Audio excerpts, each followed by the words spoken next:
Hello friend, आप सभी का स्वागत है स्टडी नंबर 1 ऑनलाइन क्लास में। दोस्तों, हम लोग डेली पीपीएससी प्रीवियस ईयर का डिस्कशन करते हैं। आज आपका सेट नंबर 20 है। इससे पहले 19 सेट का डिस्कस करा दिया गया, तो अगर आप नहीं देखें तो शुरू से जाकर देख लीजिएगा। और चैनल पर नए तो चैनल को सब्सक्राइब कर ले और बेल आइकन को प्रेस कर दे। तो चलिए हम लोग वीडियो को शुरू करते हैं। और वीडियो शुरू करने से पहले अगर आप हमारे टेलीग्राम चैनल से जुड़ना चाहते हैं तो टेलीग्राम चैनल में जाकर सर्च करें स्टडी नंबर 1, या अब वीडियो के डिस्क्रिप्शन में चले जाए, वहाँ से आपको लिंक मिल जाएगा। तो चलिए हम लोग वीडियो को शुरू करते हैं। आज का मोटिवेशनल है, अपनी तकदीर खुद ही लिखनी होगी। अपनी तकदीर खुद ही लिखनी होगी, ये कोई चिट्ठी नहीं है जो दूसरों से लिखवा लोगे। तो आपको अपनी तकदीर खुद से लिखनी होगी, क्योंकि यह चिट्ठी नहीं है जो दूसरों से लिखवा लोगे। तो चलिए हम लोग वीडियो को शुरू करते हैं इसी के साथ। आज का जो पहला प्रश्न है, संविधान के 73वें संशोधन का संबंध किससे है? जो संविधान में संशोधन हुआ था 73वां, उसका संबंध किससे है, ये आपको बताना है। ऑप्शन नंबर ए द्वारा नगर पालिका निगम, मकान किराया अधिनियम, सी में है पंचायती राज अधिनियम, और डी में द्वारा सांसदों के वेतन एवं महंगाई भत्ते में वृद्धि। तो इसका आंसर क्या होगा बताना आपको। संविधान के 73वें संशोधन से संबंध किसका है? ये कब हुआ था? 1992-93। कहीं कहीं 93 में देता है और 92 में देता है, तो 1992 याद रखिएगा। मतलब 1992 में हुआ तो 1993 से लागू हो गया था, तो 1992 याद रखिएगा इसका आंसर। तो किससे संबंधित है? पंचायती राज अधिनियम। और इसके द्वारा अनुसूची 11 को जोड़ा गया था। अनुसूची 11 को जोड़ा गया और अनुच्छेद इसके बारे में 40 में बताया गया। अनुच्छेद कितना बताया गया इसके बारे में? तो 40 में, आपको याद रखना। और बलवंत राय मेहता समिति, दो समिति इंपॉर्टेंट है पंचायती राज अधिनियम के लिए। ऐसे समिति तो बहुत है, 5-6 समिति है, लेकिन दो आपके लिए इंपॉर्टेंट है जो है, एक है बलवंत राय मेहता समिति और एक है अशोक मेहता समिति। तो इसको आप याद रखिएगा। पहले लिखिएगा बलवंत मेहता समिति,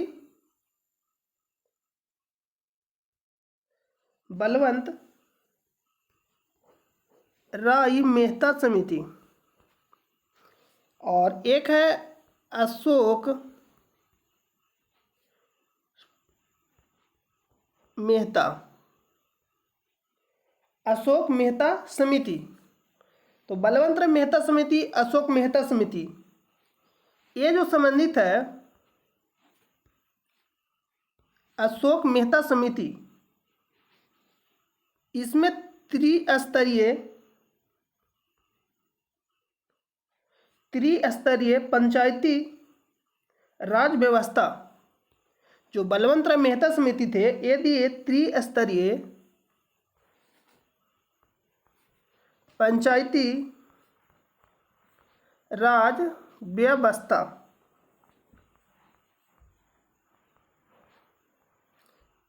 इसका मतलब हुआ, इनका कहना था कि ग्राम स्तर पे पंचायत समिति, ब्लॉक स्तर पे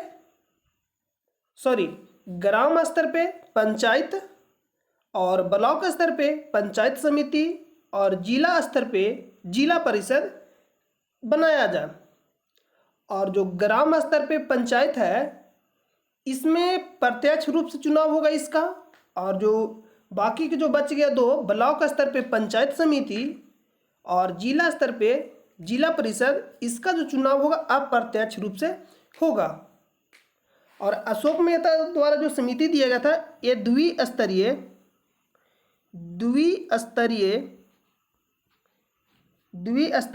पंचायत राज व्यवस्था इनके द्वारा दिया गया था। बलवंत राय मेहता में देखिए कि बलवंत राय मेहता 1 2 3, तो त्रिस्तरीय याद रखिए। अशोक मेहता यानी 2 2 स्तरीय। तो बलवंत राय मेहता कौन सा समिति, मतलब जो बलवंत राय मेहता जो समिति लगा था इसमें त्रिस्तरीय, आपसे पूछता है त्रिस्तरीय पंचायती राज व्यवस्था किस समिति द्वारा दिया गया, तो बलवंत राय मेहता समिति। और द्विस्तरीय अशोक मेहता, तो इसको आप याद रखिएगा। और जो पहली बार भारत में पंचायती राज का सर्वप्रथम उद्घाटन, उसमें के जो प्रधानमंत्री कौन थे, तत्कालीन प्रधानमंत्री पंडित जवाहरलाल नेहरू, जो भारत के प्रथम प्रधानमंत्री थे। और सबसे इनका जो कार्यकाल था सर्वाधिक दिनों तक रहने का रिकॉर्ड हो इन्हीं का, मतलब जो सबसे अधिक दिन तक रहने वाले जो प्रधानमंत्री है पंडित जवाहरलाल नेहरू ही है। और ये जो लागू किए थे 2 अक्टूबर 1959 को राजस्थान के नागौर में किया था। मतलब जो भारत में पंचायती राज का सर्वप्रथम उद्घाटन जो हुआ था पंडित जवाहरलाल नेहरू के द्वारा 2 अक्टूबर 1959 को कहाँ हुआ था, राजस्थान के नागौर में किया गया था। इसको आप याद रखिएगा। तो अगला प्रश्न पर चलते हैं। इस प्रश्न को जो सही जवाब होगा ऑप्शन नंबर सी, पंचायती राज अधिनियम। अगला है प्रश्न नंबर 2, अमृतसर के जालियांवाला बाग में भीड़ का दमन हुआ, मतलब कब हुआ। इसका आंसर आपको मालूम होगा। ऑप्शन नंबर ए तरह 1 जून 1918, ऑप्शन नंबर बी तरह 13 अप्रैल 1919, ऑप्शन नंबर सी तरह 14 अप्रैल 1920 और ऑप्शन नंबर डी तरह 6 जुलाई 1921।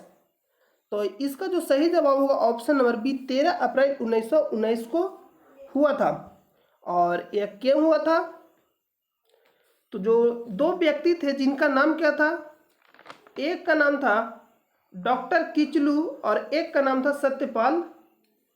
सत्यपाल, जो इनको गिरफ्तार कर लिया गया था, मतलब अंग्रेजों के द्वारा। तो इन्हीं के विरुद्ध एक शांतिपूर्ण सभा हो रहा था, उसी में कर्नल आर डायर ने गोली चलाया, एक आदेश दिया था और एक गोली चलाया था। एक का नाम था Michael O Dyer.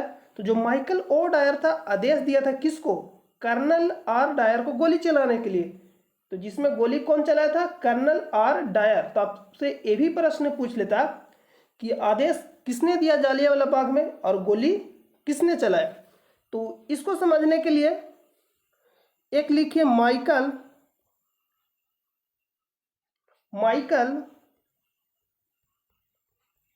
O Dyer और एक लिखिए Colonel R Dyer. Colonel R Dyer ये क्या किया था, आदेश दिया। आदेश जो माइकल ओ डायर था आदेश दिया किसको, कर्नल आर डायर को गोली चलाने के लिए। तो गोली कौन चलाया था, कर्नल आर डायर गोली चलाया। तो आपसे प्रश्न पूछता कि जालियांवाला बाग में गोली चलाने का आदेश किसने दिया, तो माइकल ओ डायर। और गोली किसने चलाया, तो कर्नल आर डायर। तो इसको याद कैसे रखना, तो इसको याद रखना कर्नल रिलेटेड है आर्मी से। तो आर्मी का काम ही होता है गोली चलाना, मतलब देश को सुरक्षा, मतलब रक्षा करना। देश को क्या करना, आतंकियों से मतलब रक्षा करना, देश को बाहरी आक्रमण से रक्षा करना। तो कर्नल रिलेटेड है आर्मी से, तो आर्मी का काम होता है गोली चलाना। तो इससे आप रिलेट कर सकते हैं कि कर्नल, तो कर्नल मतलब क्या करेगा, गोली चलाएगा। तो एक बचेगा माइकल ओ डायर। तो माइकल ओ डायर क्या देगा, आदेश देगा। तो इस तरह से याद करना, क्योंकि अगर आप कोरिलेट करके नहीं याद रखते तो आप जब एग्जाम हॉल में जाइएगा तो कर्नल आर डायर आदेश दिया और माइकल ओ डायर गोली चलाया। तो कर्नल से याद रखना कि आर्मी से रिलेटेड है, तो कर्नल क्या किया था, गोली चलाया और माइकल ने आदेश दिया। तो इस तरह से इस प्रश्न का जो सही जवाब होगा ऑप्शन नंबर बी 13 अप्रैल 1919।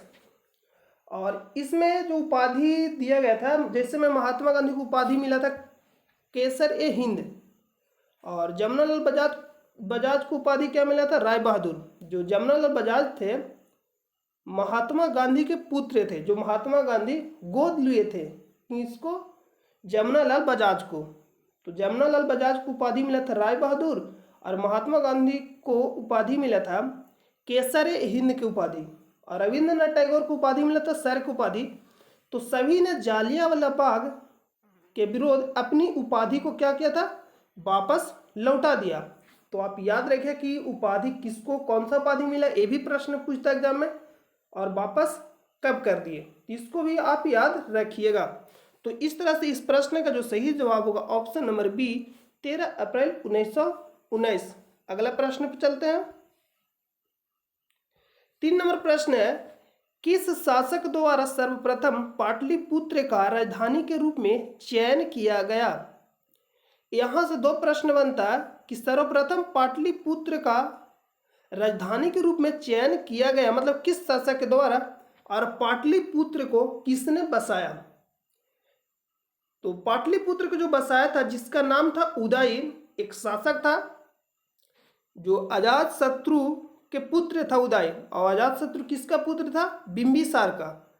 तो अजात शत्रु के पुत्र था उदयन, और जो अजात शत्रु था बिंबिसार का पुत्र था।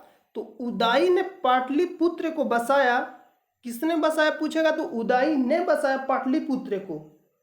और अगर आपसे पूछता कि किस शासक द्वारा सर्वप्रथम पाटलिपुत्र का राजधानी के रूप में चयन किया गया, तो उदयन ने ही पाटलिपुत्र को प्रथम बार इसको बसाया। तो इसी के द्वारा भी पाटलिपुत्र के क्या बनाया गया था, राजधानी के रूप में चयन किया गया था। तो इसका जो जवाब होगा ऑप्शन नंबर सी उदयन द्वारा। और अजातशत्रु के क्या था, ये पुत्र था उदयन जो था कालाशोक द्वारा, कनिष्क द्वारा। तो कनिष्क द्वारा जो चौथी बौद्ध संहिता कहाँ हुआ था, कश्मीर में, कुंडलवन जिसको हम नाम देते हैं, मतलब कुंडलवन कश्मीर में। तो उसी के शासनकाल में होता है, किसके शासनकाल में, कनिष्क के शासनकाल में जम्मू कश्मीर में चौथी बौद्ध संहिता हुई थी। इसको आप याद रखिए कालाशोक के समय में। तो कालाशोक के समय में द्वितीय बौद्ध संहिता हुआ था कहाँ, वैशाली में। इसको भी आप याद रखिएगा, ये भी सारा प्रश्न पूछता जो बता रहे आपको। मैं वही प्रश्न का यहाँ आपको हम जो भी मतलब बताएंगे वही प्रश्न बताएंगे जो आपसे रिलेटेड मतलब जो रहेगा एग्जाम में पूछा जाता है, जो एग्जाम से रिलेटेड रहेगा ऑप्शन, उसी को यहाँ डिस्कस करेंगे। बाकी का आलतू फालतू को डिस्कस नहीं करते हैं, वही डिस्कस करेंगे जो आपसे एग्जाम में पूछा जाता है। क्योंकि पढ़ना तो बहुत है, पढ़ाई कभी समाप्त होता ही नहीं है। तो आपको पढ़ के विद्वान नहीं बनना, सीधा से यहाँ एग्जाम क्वालिफाई करना है। अगला है अजातशत्रु। तो अजातशत्रु के समय में प्रथम बौद्ध संहिता हुआ था कहाँ, राजगिरी में, सतपर्णी गुफा में हुआ था। राजगिरी बोलिए या राजगिर बोलिए। और ये कब हुआ था, तो ये जो हुआ था 483 ईसा पूर्व हुआ था। तो ईस्वी बहुत कम पूछता, आपको याद रखना कि किसके शासन काल में कौन सा बौद्ध संहिता आयोजित किया गया था। 4 बौद्ध संहिता हुआ, तो जो प्रथम हुआ था अजातशत्रु के शासनकाल में, राजगिर या राजगिरी। जो दूसरा हुआ था कालाशोक के शासनकाल में, वैशाली में। और जो तीसरा हुआ था अशोक के शासनकाल में, पाटलिपुत्र में। और जो चौथा बौद्ध संहिता हुआ था कनिष्क के शासनकाल में, कुंडलवन जम्मू कश्मीर में। तो आप इसको याद रखिएगा। तो इस प्रश्न का सही जवाब होगा ऑप्शन नंबर सी उदयन द्वारा। अगला प्रश्न पे चलते हैं। 4 नंबर प्रश्न है, अशोक के शिलालेखों में प्रयुक्त भाषा है संस्कृत, प्राकृत, पाली, हिंदी। तो इस प्रश्न का सही आंसर क्या होगा आप हमें कमेंट बॉक्स में बताइए। इसका जो सही जवाब होगा लिख रहा है कि अशोक के शिलालेखों में प्रयुक्त भाषा है।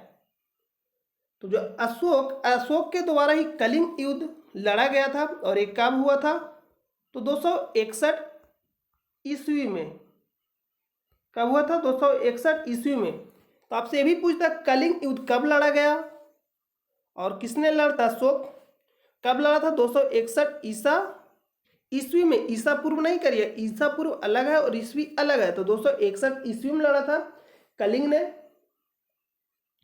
और जो अशोक था किसका बेटा था? तो बिंदुसार का बेटा था। जो अशोक था बिंदुसार का बेटा था। तो आप इसको भी याद रखिएगा। और इसमें एक और इंपॉर्टेंट जो एग्जाम में आपसे बहुत ज्यादा पूछा जाता है, अशोक का शिलालेख सबसे पहले किसने खोजा? तो इसका आंसर होगा टेफन थेलर। इसको आप लिख लीजिए। सबसे पहले अशोक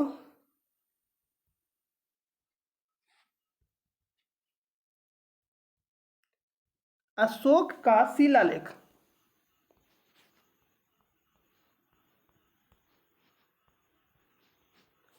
अगर आपसे पूछता है सबसे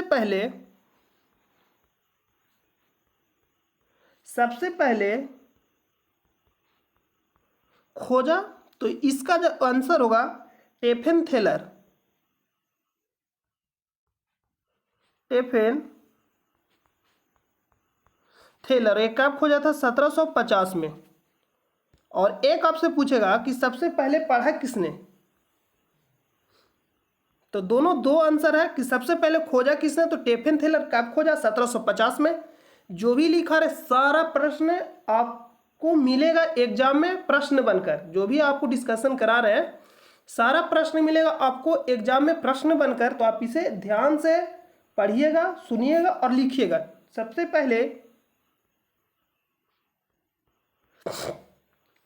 पहले खोजा तो आंसर हुआ टेफन थेलर 1750 में।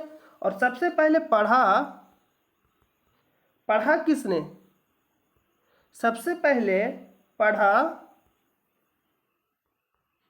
James Prinsep. सबसे पहले पढ़ा किसने? James Prinsep. और एक कब पढ़ा था? 1837 में। आप इसको याद रखिएगा। और जो कलिंग का युद्ध हुआ था इसका उल्लेख किस शिलालेख में मिलता है? ये भी आपसे पूछता है। तो 13वां शिलालेख, अशोक के 13वां जो शिलालेख था उसमें कलिंग युद्ध के बारे में वर्णन मतलब बताया गया। उसमें 13वां शिलालेख में अशोक के 13वां शिलालेख में कलिंग युद्ध के बारे में बताया गया। तो ये भी आपसे प्रश्न पूछेगा कि किस शिलालेख में कलिंग युद्ध के बारे में बताया गया है, यह चर्चा किया गया, वर्णन मतलब उसके बारे में बताया गया। तो इसका जो सही जवाब होगा इस प्रश्न का, अशोक के शिलालेखों में प्रयुक्त भाषा पूछ रहा है। तो इसका जो सही जवाब ऑप्शन नंबर बी प्राकृत भाषा।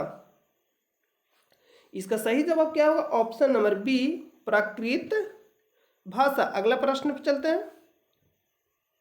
5 नंबर प्रश्न है, तृतीय बौद्ध संगीति कहाँ आयोजित हुआ?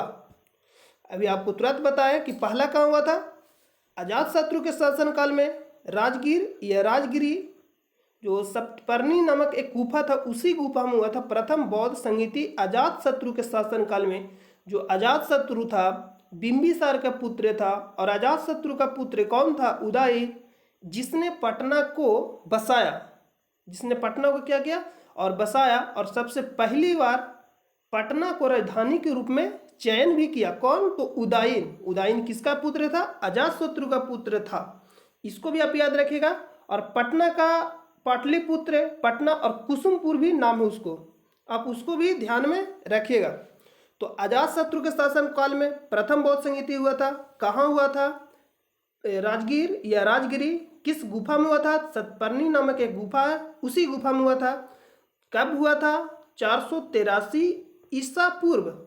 ईस्वी आपसे उतना नहीं पूछता तो ईस्वी आप उतना नहीं याद रखिएगा। ये याद रखिए किसके शासन काल में कौन सा बौद्ध संगीति हुआ था। और दूसरा बौद्ध संगीति कहाँ हुआ था? कालाशोक के शासन काल में वैशाली में। और तीसरा बौद्ध संगीति कहाँ हुआ था? अशोक के शासन काल में पाटलिपुत्र में। और जो चौथा बौद्ध संगीति था कनिष्क के शासन काल में कुंडलवन जम्मू कश्मीर में हुआ था। तो यहाँ पूछ रहे तृतीय बौद्ध संगीति कहाँ आयोजित हुई थी? तो पाटलिपुत्र। और किसके शासन काल में पूछेगा? तो अशोक के शासन काल में। और कश्मीर में किसके शासन काल में हुआ था? कनिष्क के शासन काल में। और कईवीं बौद्ध संहिता हुई थी? तो चौथी बौद्ध संहिता हुआ था, मतलब चौथा बौद्ध संहिता हुई थी कहाँ? जम्मू कश्मीर में। कश्मीर में जो कुंडलवन एक नामक जगह पे हुआ था। तो आपसे प्रश्न में ऑप्शन दोनों दे सकता है कि कश्मीर देगा या कुंडलवन देगा। कभी कभी दोनों ऑप्शन देता तो जो एग्जैक्ट आंसर रहेगा उसको मारेंगे। कुंडलवन अगर आंसर ऑप्शन में है तो कुंडलवन आंसर होगा, नहीं रहेगा तो कश्मीर को हम लोग आंसर लगाएंगे। तो आप इसको भी ध्यान में रखिएगा। तो तृतीय का आंसर होगा Pataliputra, option number B right हो जाएगा। अगला प्रश्न पे चलते हैं। 6 नंबर प्रश्न है कि हड़प्पा में एक उन्नत जल प्रबंधन प्रणाली का पता चलता है धौलावीरा में, लोथल में, कालीबंगन में या कालीबंगा और आलमगीरपुर में। तो आपको बताना है कि हड़प्पा में एक उन्नत जल प्रबंधन प्रणाली का पता कहाँ से चलता है।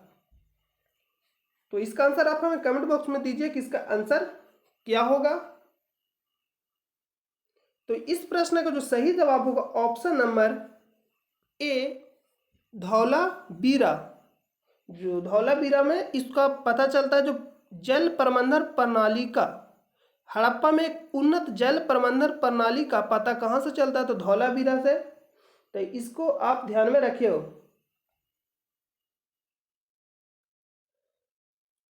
अगला प्रश्न पे चलते हैं। 7 नंबर प्रश्न है कि प्रथम भारतीय जिन्होंने स्वाधीन भारत में गवर्नर जनरल का पदभार ग्रहण किया था तो जमनालाल बजाज। ये तो जमनालाल बजाज किसका पुत्र थे? ये महात्मा गांधी के पुत्र थे। पंडित जवाहरलाल नेहरू नहीं करिएगा, महात्मा गांधी के पुत्र थे जमनालाल बजाज। पुत्र नहीं थे मतलब गोद लिए थे महात्मा गांधी जमनालाल बजाज को, और इन्हीं को मिला था राय बहादुर की उपाधि, जो जालियांवाला बाग हत्याकांड के विरुद्ध अपना उपाधि का किए वापस लौटा दिए। अगला सी राजगोपालाचारी, सी में डॉक्टर राजेंद्र प्रसाद भारत के प्रथम राष्ट्रपति, एम ए अंसारी। तो इस प्रश्न में पूछ रहा कि प्रथम भारतीय जिन्होंने स्वाधीन भारत में गवर्नर जनरल का पदभार ग्रहण किया था। तो आपको मालूम है एकमात्र भारतीय कौन थे? सी राजगोपालाचारी, जो क्या बने थे? Governor general. तो इसका जो आंसर होगा option number B C Rajagopalachari. इस प्रश्न का सही जवाब होगा option number B C Rajagopalachari. और इससे रिलेटेड दो प्रश्न, मतलब दो और पॉइंट याद रखिएगा। पहला प्रश्न पूछेगा स्वतंत्र भारत के प्रथम गवर्नर जनरल कौन थे? तो लॉर्ड माउंटबेटन। दूसरा प्रश्न आपसे पूछ सकता है स्वतंत्र भारत के प्रथम भारतीय और अंतिम गवर्नर जनरल कौन थे? तो चक्रवर्ती राजगोपालाचारी, सी राजगोपालाचारी यानी चक्रवर्ती राजा गोपालाचारी। इसको भी आप याद रखिएगा। अगला प्रश्न पे चलते हैं। इस प्रश्न का सही जवाब होगा ऑप्शन नंबर बी। अगला प्रश्न है 8 नंबर। सन 1932 में निम्नलिखित में से एक आदेश पारित करके अखिल भारतीय कांग्रेस समिति को गैर कानूनी करार दे दिया गया था। यह आदेश है गैर कानूनी संघ अध्यादेश, शांति कानून का उल्लंघन, कार्यपालक अधिकार अध्यादेश, वायसराय का विशेष आदेश। तो आपको बताना है कि सन 1932 में निम्नलिखित में से एक आदेश पारित करके अखिल भारतीय कांग्रेस समिति को गैर कानूनी करार दे दिया गया था। यह आदेश है, किसका आदेश है आपको बताना, और 4 ऑप्शन ये दिया गया, इसी में से आपको आंसर बताना है।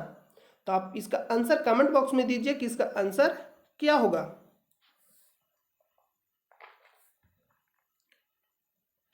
तो इस प्रश्न का जो सही जवाब होगा ऑप्शन नंबर ए गैर कानूनी संघ अध्यादेश। ये सब फैक्ट क्वेश्चन आपको याद रखना पड़ेगा, इसमें कुछ समझाने वाला नहीं। अगर आपसे पूछ रहा है कि बिहार के मुख्यमंत्री कौन है, तो इसमें कोई ट्रिक या समझाने वाली बात नहीं है। आपको याद ही रखना पड़ेगा कि बिहार के मुख्यमंत्री नीतीश कुमार है, तो नीतीश कुमार है। अगला प्रश्न पे चलते हैं। मतलब चेंज भी हो सकता है, वर्तमान में बात कर रहे हैं। स्वाधीनता आंदोलन के दौरान महात्मा गांधी के करीबी अंग्रेज मित्र थे। स्वाधीनता आंदोलन के दौरान महात्मा गांधी के करीबी अंग्रेज मित्र कौन थे? रेवरेंड थॉमस मूर, ए ओ ह्यूम। तो ए ह्यूम कौन था? कांग्रेस की स्थापना कब किए? 1885 में। तो कौन किए थे? ए ओ ह्यूम। अगला लिख रहा है प्रश्न ऑप्शन में कि reverend Charlie Andrews, William bowel. तो आपसे पूछ रहे कि स्वाधीनता आंदोलन के दौरान महात्मा गांधी के करीबी अंग्रेज मित्र थे। तो इसका सही जवाब होगा option number C, Charlie Andrews. Charlie Andrews, इसको आप याद रखिएगा। रेवरेंड चार्ली एन ड्यूज, इस प्रश्न का सही जवाब होगा ऑप्शन नंबर सी। अगला प्रश्न पे चलते हैं। 10 नंबर प्रश्न की इलाहाबाद में संपन्न कांग्रेस कार्यकारिणी समिति की बैठक अप्रैल मई 1947 में हुआ, मतलब में निम्नलिखित सदस्यों में से एक सदस्य भारत के नाजीवाद, फासीवाद तथा साम्राज्यवाद विरोधी निश्चित रुख के कारण जापान के विरुद्ध गुरिल्ला युद्ध की अपनी योजना के पक्ष में बहुमत जुटाने में सक्षम हुए वे थे। कौन थे? ऑप्शन नंबर दे रहा है सुभाष चंद्र बोस, सरोजनी नायडू, मौलाना आजाद, जवाहरलाल नेहरू। तो जवाहरलाल नेहरू कौन थे? जवाहरलाल नेहरू वही जो भारत के प्रथम प्रधानमंत्री थे। सरोजनी नायडू, तो आपको मालूम हुआ कि प्रथम भारतीय जिसने कांग्रेस की अध्यक्षता की। अगर आपसे प्रश्न सिर्फ पूछता कि प्रथम महिला कौन थी जिसने कांग्रेस की अध्यक्षता की, तो एनी बेसेंट। कब की थी? तो 1917 में कोलकाता के अधिवेशन में की थी, कोलकाता में। और अगर आपसे पूछता कि प्रथम भारतीय महिला कौन थी जिसने कांग्रेस की अध्यक्षता की, तो सरोजनी नायडू। कब की थी? 1925 में। सुभाष चंद्र बोस जो सर्वप्रथम बार महात्मा गांधी को बापू के नाम से पुकार, मतलब राष्ट्रपिता के नाम से कौन पुकार थे? सुभाष चंद्र बोस और मौलाना आजाद। तो इसमें से आपसे प्रश्न पूछा, एक और प्रश्न को खुद से पढ़िएगा तो समझ में आ जाएगा कि प्रश्न में क्या पूछ रहा है और आपको क्या आंसर देना है। तो इस प्रश्न का सही जवाब होगा option number D, Jawaharlal Nehru. अगला प्रश्न पे चलते हैं। 11 नंबर प्रश्न है, महात्मा गांधी का मानना था कि द्वितीय विश्व युद्ध में भागीदारी का मतलब से निम्नलिखित सिद्धांत का उल्लंघन होगा। महात्मा गांधी का मानना था कि द्वितीय विश्व युद्ध में भागीदारी का मतलब से निम्नलिखित सिद्धांत का उल्लंघन होगा। ऑप्शन नंबर ए द्वारा न्याय, समानता, समाजवाद, अहिंसा। तो इस प्रश्न का सही जवाब होगा ऑप्शन नंबर डी। एक और प्रश्न को फिर से पढ़िए खुद से। लिख रहा है कि महात्मा गांधी का मानना था कि द्वितीय विश्व युद्ध में भागीदारी का मतलब से निम्नलिखित सिद्धांत का उल्लंघन होगा। कौन कौन सा सिद्धांत है जिसका उल्लंघन होगा? तो महात्मा गांधी का जो मानना था सत्य, सत्य, अहिंसा, न्याय और समानता। समानता, सत्य, अहिंसा, न्याय और समानता। ऑप्शन नंबर ए भी दे रहा, ए में न्याय दे रहा, बी में समानता दे रहा और डी में अहिंसा दे रहा और सी में समाजवाद दे रहा। तो आपको बताना है कि निम्नलिखित सिद्धांत का उल्लंघन होगा। तो इसमें जो ऑप्शन ए दे रहा वो भी सही होगा, बी भी सही होगा और डी भी सही होगा। तो यहाँ जो एक बीपीएससी का प्रश्न है, तो एक प्रश्न में ऑप्शन ई भी होता जिसमें लिखा हुआ रहता कि निम्नलिखित उपयुक्त में से कोई नहीं, उपयुक्त में से एक से अधिक। तो इसका जो सही जवाब होगा ए, बी और डी। न्याय का भी उल्लंघन होगा, समानता का भी उल्लंघन होगा और अहिंसा का भी उल्लंघन होगा। तो आप इसको याद रखिएगा। अगला प्रश्न पे चलते हैं। 12 नंबर प्रश्न है, सन 1935 के विधेयक के तहत गठित संयुक्त संसदीय समिति के अध्यक्ष थे, जिसके परिणाम स्वरूप भारत सरकार कानून 1935 निर्मित हुआ। तो आपको बताना है कि सन 1935 के विधेयक के तहत गठित संयुक्त संसदीय समिति के अध्यक्ष थे, जिसके परिणाम स्वरूप भारत सरकार कानून 1935 निर्मित हुआ। तो समिति के अध्यक्ष कौन थे आपको बताना। ऑप्शन नंबर ए में lord Linlithgow, James MacDonald, Winston Churchill, Clement Attlee. तो विंस्टन चर्चिल कौन थे? तो इसमें हो जाएगा भारत छोड़ो आंदोलन के समय ये क्या थे? इंग्लैंड के प्रधानमंत्री थे विंस्टन चर्चिल। भारत छोड़ो आंदोलन के समय इंग्लैंड के प्रधानमंत्री कौन थे? तो विंस्टन चर्चिल। तो इसमें से आपको बताना है कि इसका आंसर क्या होगा। तो इस प्रश्न का जो सही जवाब होगा option number A, Lord Linlithgow. इसका अध्यक्ष कौन थे? तो Lord Linlithgow. Option number A right हो जाएगा। अगला प्रश्न पे चलते हैं। 12 नंबर प्रश्न है, 13 नंबर, निम्नलिखित में से एक ने युद्ध के समय भारत की रक्षा के कानून के प्रावधानों को, जिसे 1915 में पंजाब में गद्दर के विरोध इस्तेमाल किया गया था, शांति के समय भी जारी रखना चाहता था। ऑप्शन नंबर ए में रहा कि लॉर्ड कारमाइकल, सर रेजिनाल्ड क्रैडॉग, और सी में लॉर्ड हार्डिंग याद देना चाहिए, विलियम बेटिंग। तो विलियम बेटिंग कौन थे? जिनके समय में सती प्रथा का उन्मूलन हुआ, और ये भारत के प्रथम गवर्नर जनरल थे और बंगाल के अंतिम गवर्नर जनरल भी थे। कौन? William Bentinck. तो आप इसको भी याद रखिएगा। तो इसमें आपसे पूछ रहा है कि निम्नलिखित में से एक ने युद्ध के समय भारत की रक्षा के कानून के प्रावधानों को, जिसे 1915 में पंजाब में गद्दर के विरोध इस्तेमाल किया गया था, शांति के समय भी जारी रखना चाहा था, कौन? नाम बताना आपको। तो इस प्रश्न का जो सही जवाब होगा option number C, Lord Hardinge. इसका सही जवाब क्या होगा? Lord Hardinge. अगला प्रश्न पे चलते हैं। 14 नंबर प्रश्न की, वह कौन सी सभा है जिसका अध्यक्ष उस सदन का सदस्य नहीं होता? वह कौन सी सभा है जिसका अध्यक्ष उस सदन का सदस्य नहीं होता? लोकसभा, राज्यसभा, विधानसभा, विधान परिषद। इसका सही जवाब होगा ऑप्शन नंबर बी, राज्यसभा। तो राज्यसभा में सदस्यों की अधिकतम संख्या कितनी हो सकती है? 552। और राज्यों के निर्वाचन से कितने होते हैं? 530। और राज्य संघ से संघ राज्य क्षेत्र से कितने होते हैं? 20। तो 530 और 20 जोड़िएगा तो हो जाएगा 550।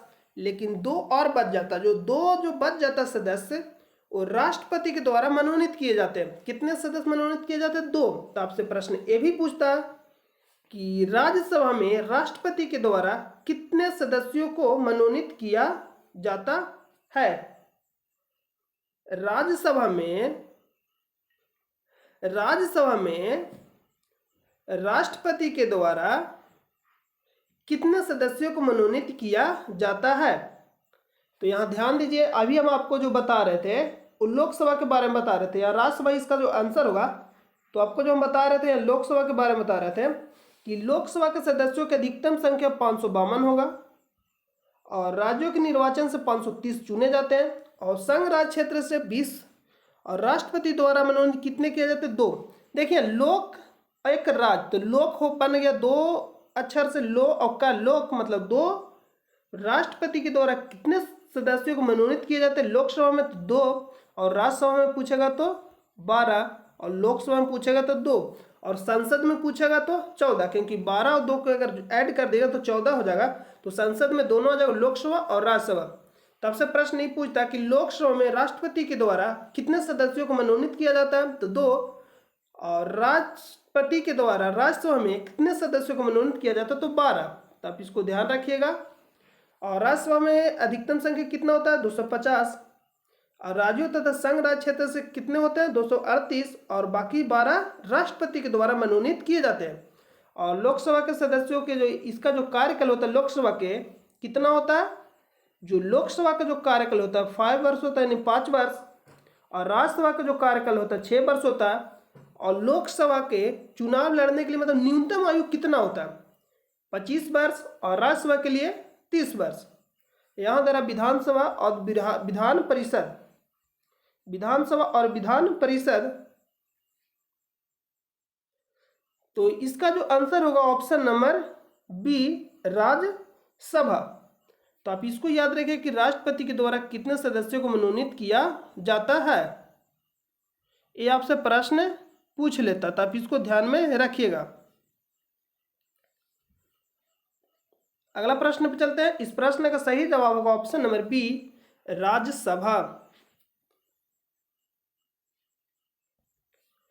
15 नंबर प्रश्न है, सर्वोदय शब्द का प्रयोग सर्वप्रथम किसने किया था? महात्मा गांधी, पंडित नेहरू, विनोबा भावे, जयप्रकाश नारायण। तो इसका सही जवाब होगा ऑप्शन नंबर ए, महात्मा गांधी। अगला प्रश्न पे चलते हैं।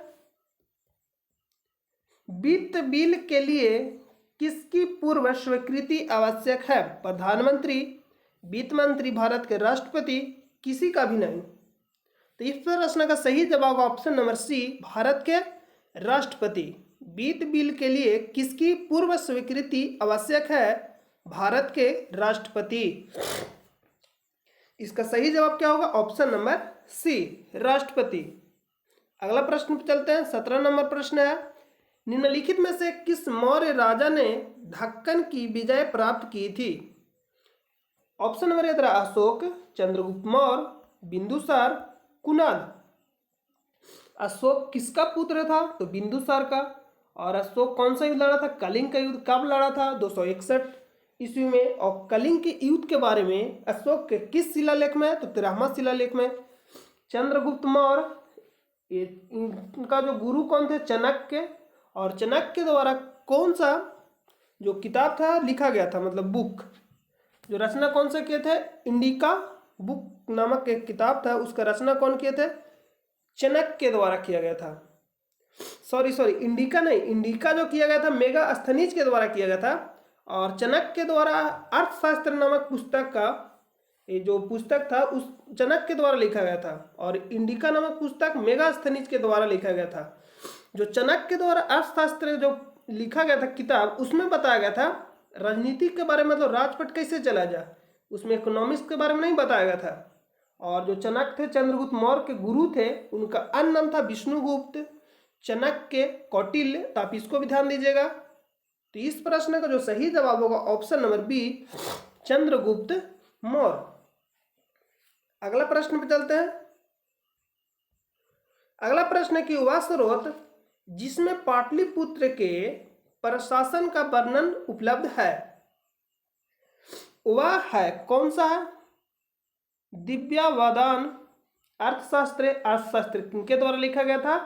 चाणक्य द्वारा। जो चाणक्य किनके गुरु थे? चंद्रगुप्त मौर्य के। और उनका नाम क्या था? कौटिल्य और विष्णुगुप्त। इंडिका पुस्तक किसके द्वारा लिखा गया था? तो मेगास्थनीज के द्वारा। यह भारत में कब आया था? 1498 में। तो आप इसको याद रखेगा। अशोक के शिलालेख, जो अशोक कौन था? जो वही जो कलिंग का युद्ध लड़ा था, कब लड़ा था? 261 ईस्वी में। और कौन सा शिलालेख में इसके बारे में बताया गया? तो 13वां शिलालेख में।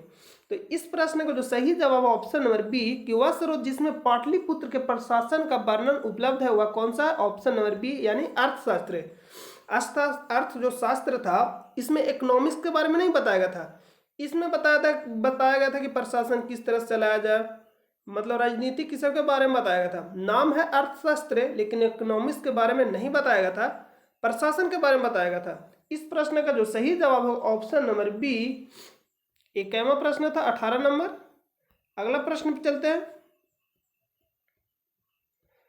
जिसके ग्रंथ में चंद्रगुप्त मौर्य का विशिष्ट रूप से वर्णन हुआ है वह है भास, शूद्रक, विशाखदत्त, अश्वाघोष। इस प्रश्न का सही जवाब ऑप्शन नंबर सी, विशाखदत्त। तो भास द्वारा कौन सा लिखा गया था? स्वप्न वासवदत्ता। इसको भी आप याद रखिएगा। और विशाख दत्त द्वारा जो लिखा गया था मुद्रा रक्षास देवी चंद्र गुप्तम, किनके द्वारा लिखा गया? तो विशाख दत्त के द्वारा लिखा गया था। अश्वघोष के द्वारा बुद्ध चरित, ते भी आपसे एग्जाम में पूछ लेता कि बुद्ध चरित किसके द्वारा लिखा गया था? तो अश्वघोष। और विशाख दत्त द्वारा मुद्रा रक्षास देवी चंद्र गुप्तम और स्वप्न वासवदत्ता किसके द्वारा लिखा गया था? तो भास के द्वारा। तो इस प्रश्न का जो सही जवाब होगा option number C, Vishakha Datta. अगला प्रश्न पे चलते हैं, 20 नंबर। आज का अंतिम प्रश्न है, बंगाल 1905 ईस्वी विभाजित हुआ, 1905 ईस्वी में विभाजित हुआ, जिसके विरुद्ध के फलस्वरूप यह दोबारा विभाजित हुआ। यह दोबारा विभाजित नहीं हुआ था, दोबारा से मतलब विभाजन था रद्द कर दिया गया। तो कब किया गया? 1906 ईस्वी में, 1916 ईस्वी में, 1911 ईस्वी में, 1909 ईस्वी में। इस प्रश्न का जो सही जवाब है ऑप्शन नंबर सी, 1911 ईस्वी में। तो आज का आपका वीडियो लेक्चर समाप्त होता है। तो हम लोग मिलेंगे नेक्स्ट वीडियो में। लेकिन आपसे निवेदन है कि अगर आप चैनल पर नए हैं तो चैनल को सब्सक्राइब, शेयर और लाइक जरूर करें। तो चलिए हम लोग मिलते हैं नेक्स्ट वीडियो में। जब तक के लिए अपना ख्याल रखें। जय हिंद, जय भारत।